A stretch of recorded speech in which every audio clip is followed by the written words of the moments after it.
Grade 6 Mathcast by Rebecca Hunt. Some quick vocab here. We're learning about nets today, so we need to know the definition of nets. And these are two-dimensional figures that can be folded to create three-dimensional solids. And right here you have some examples. You have a hexagonal prism, a cone, and a square pyramid. And on the bottom here it says if the surface of a three-dimensional solid can be cut along sufficiently many edges so that the faces can be placed in one plane to form a connected figure, then the resulting system of faces is called a net of the solid. So what this means is if one solid, say we have a cone, and it can be cut along these edges and placed in a flat plane like so, then it's a net of solid. Here's some quick recap vocabulary. A pyramid is a polyhedron with a polygon as a base, triangular faces, and an apex, or the top vertex. A prism is a polyhedron with two congruent parallel sides, or the bases, and it also has parallelogram sides. They are four-sided shapes with opposite sides that are parallel. Bases are polygons that make up the outer surface of the polyhedron, and vertices are where several faces come together to form a point. So how does a net work? You'll see a video of a square prism and how it is folded to be put together.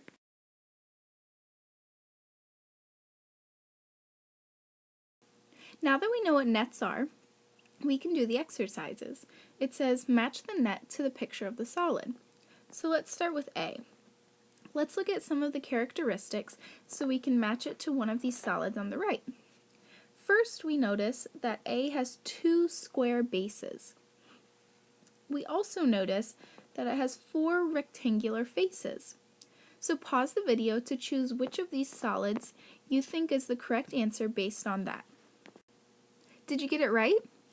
Notice how F has the two square bases, just like A, and the four rectangular faces, just like A.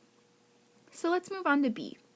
We first notice the two triangular bases, and they're bases because they're opposite but congruent. And it has a square and two rectangular faces. Pause the video to choose which answer you believe is correct. How did you do on this one?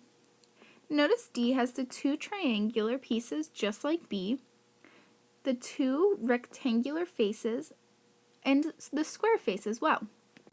This must mean our last answer is E. Notice the rectangular base on each of them, and the four triangles as sides. These four triangles would come and make an apex in the center, about right there, just like that.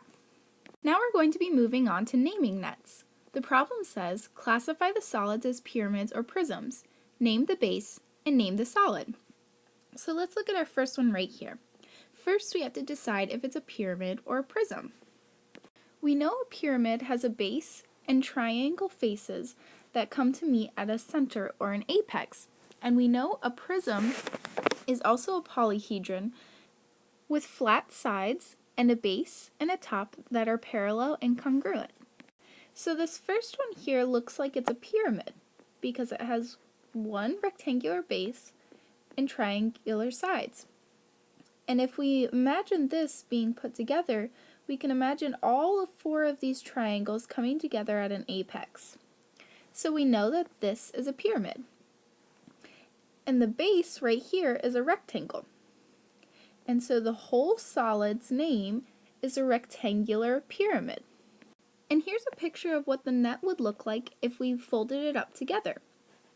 Now let's move on to our next one, right here. Pause the video and see if you can figure out if it's a pyramid or prism, what the base is, and see if you can name the solid. So this next shape is a prism. It has pentagon-shaped bases, and the name is pentagonal prism. And you've probably noticed from the first one to the second one that there's a pattern to naming these. We use, whether it's a prism or a pyramid, the base shape, and together that forms the name. And here is what a pentagonal prism would look like folded together. The two pentagonal bases and the five faces. Now let's move on to our last example. Go ahead and pause the video one last time to finish this question. This last one was probably pretty easy for you since now you know the pattern. So we know that this is a prism. It has rectangular bases, so then it's a rectangular prism. And here's a look at what it would look like if it was put together. So now you know what nets are and how you can name them. Thanks for watching!